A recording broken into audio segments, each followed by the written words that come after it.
Hi, welcome back to my channel. Prompt 6 on the hashtag Bewitched Seasonal Spread. Here we go, straight in. And if you're following along, thank you so much for indulging with this. And I hope that you are also getting as much out of this as I am. So prompt 6 is our intruder deterrent. And the prompt for divination is what gets my heckles up, as in what pushes my buttons, what goads me.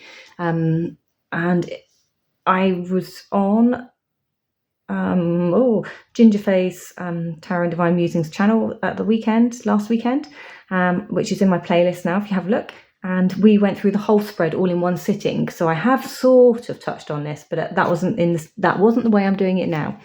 So I have decided that when I did part 5, if you go back to my number 5 prompt, I almost covered this in a way with the shadow kind of working that I did with the just in the way I set the spread up, really. So I felt like 6 may have been answered, so I'm keeping 6 simple today, she says. So what gets my heckles up and what pushes my buttons and goads me? And we have a little magical prompt to go with this one, a creative prompt.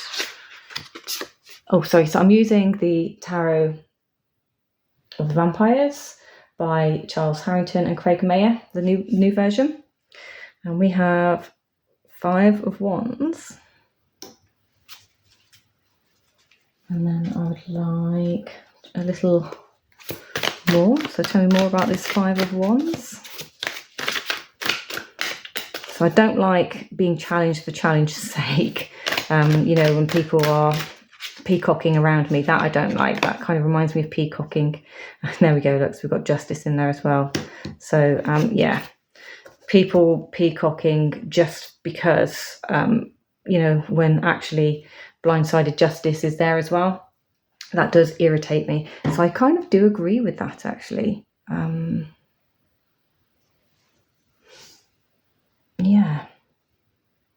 I just don't like being combative. I don't like combative people throwing their weight around for no good reason. So it does get my heckles up. And as you know, a kind of sensitive person, it's one of those energy shifts that you can sometimes feel in the room when it changes, when this type of energy enters. And justice is my kind of card. I do feel like justice should always be dealt with correctly. Things should always have a balanced outcome. It should be done fairly. But I just don't like people kind of manipulating, bullying, peacocking. I'm going to stick with my word peacocking, and I'm hoping you all understand what I mean. I'm talking about the peacock birds when they get all ruffled and want to, kind of protect their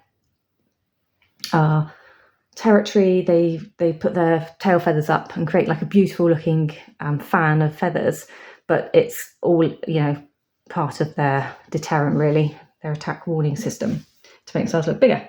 So that's where I'm at with number 6.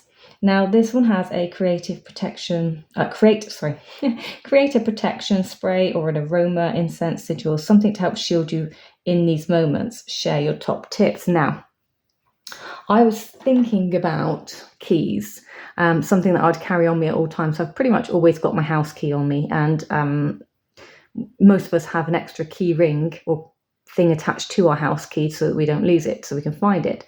So I was thinking perhaps I could use a key, a metal key, not my house key, and charm that, because I can remove it from my house key if I don't want to take my house key with me. I can keep this on me. Also, it has a loop there, so I could potentially pop it onto a chain and hang it on the wall, hang it on a door, or even on myself, on my person. So I thought this could be the item that I'm talking about when it comes for shielding. So this could be my shielding item. This could be my lucky charm, this one. I know I have other prompts in here about lucky charms, but it's just something I was thinking about. So I could do this.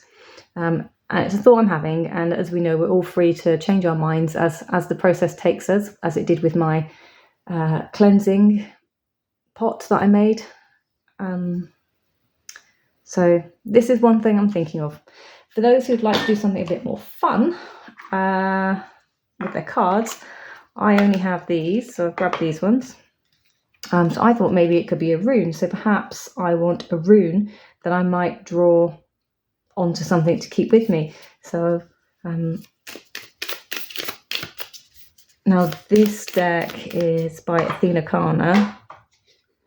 It is the Witch's Familiar Runic Oracle, and you can get this now on Amazon. Llewellyn, I think, or was it Hay House, have picked up this deck, so you can get this for like ridiculously cheap. But this is the original indie deck, so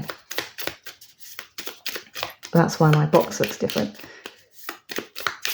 I think I've got all of our decks in indie version actually.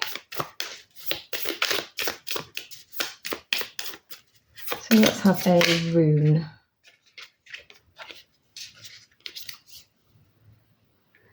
So Gibo. Now I don't know anything about runes. I have no idea what that means. I would need to look that up. So bear with me 1 second while I just go and grab the short reference for this. Okay, so this is my cheat sheet to the Runic Oracle. Again, it's another item that I had to pay for on the indie runs when she did Kickstarters. So we have Gibo, yes, I think that's how we're pronouncing it. And it says gifts, partnership, sacrifice, fair exchange, honour. Isn't that interesting? That comes down to that kind of fair exchange and honour and sacrifice here. This one could be partnerships, but yeah. So they're kind of matching, don't they? They're matching quite nicely. So we've got that. The other thing I thought of was maybe a Lenormand. So we have Rana George. These are numbered. So it's Rana George Lenormand. I thought maybe this might give me, I don't know, a charm. Because I don't have a charm casting set, so I thought this might give me.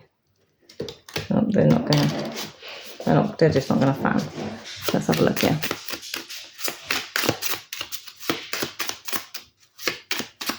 Let's take that one. Okay. I can see a broom, so I'm going to take a broom. So perhaps I might put a broom out above my door as something, and wrap some herbs into the broom. So again, it's sky's your limit with this. There is no